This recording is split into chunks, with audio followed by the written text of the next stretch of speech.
چرواہے کے بیٹے کو کالو خان کو کہتے ہیں قربان جائیں آپ پر کہ آپ نے 28 سال مولانا سلیم اللہ خان کو نماز پڑھائی ہے۔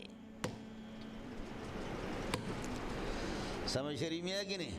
میں جامع فاروقیہ سے نکلا، ادھر آ گیا، ایک کوشش تھی کہ یہ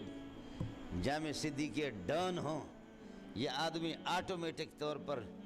30 سال 32 سال رہا، میں مماتی نہیں تھا۔ سمجھ شریف میں ادھر آنے کے بعد پھر یہ ہے کہ کچھ آپ کے مناظرین جو ٹکے کے بھی نہیں، آپ سمجھا کریں ان کو، سمجھے،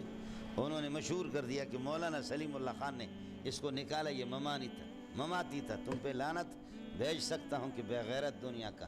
جس نے 28 سال 30 سال میرے پیچھے نمازیں پڑھی ہو۔ میں پاگلوں کی طرح جھوم جھوم کر کے قرآن پڑھتا تھا مجھ سے،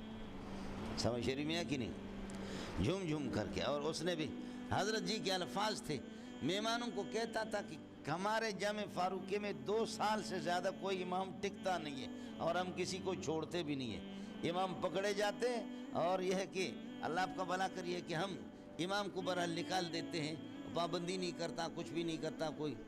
سلسلہ ہوتا ہے ہم نکال دیتے، تھک جاتے امام سے۔ یہ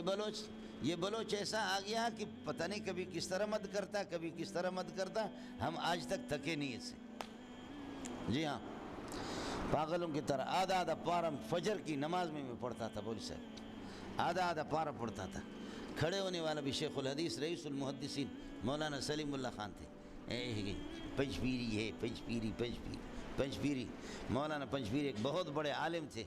حضرت اقدس شیخ القرآن، یہ ہمارے اکابرین، تمہارے جیسے خنزیر تو نہیں ہوں کہ اکابرین کو گالی بھی اس طریقے پر دے دو، سمجھے، ٹکے کا آدمی تمہیں آتا ماتا کچھ بھی نہیں ہے نہ۔ السلام علیکم ورحمۃ اللہ وبرکاتہ۔ مولانا منظور مینگل صاحب کا یہ بیان کہ جنہوں نے اپنے اس وقت کا حالات بیان کیا جب انہوں نے جامعہ فاروقیہ میں وہ مدرس بھی تھے اور ساتھ میں وہ امام و خطیب بھی تھے، تو جامعہ فاروقیہ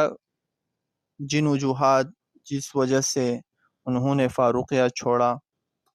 تو چھوڑنے کے بعد لوگوں نے اور حاسدین نے یہ پروپیگنڈا کیا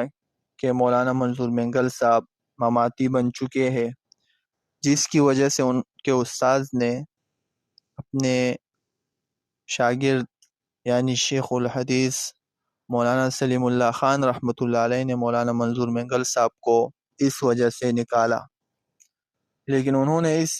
کی اصل وجہ بتائی کہ مجھے جو نکالا گیا اس وجہ سے نہیں کہ میں مماتی تھا یا میرا ان کے ساتھ کوئی تعلق تھا،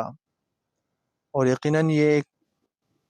افواہ پھیلی ہوئی تھی، اب تک لوگوں میں مشہور ہے کہ مولانا منظور مینگل صاحب مماتی ہے،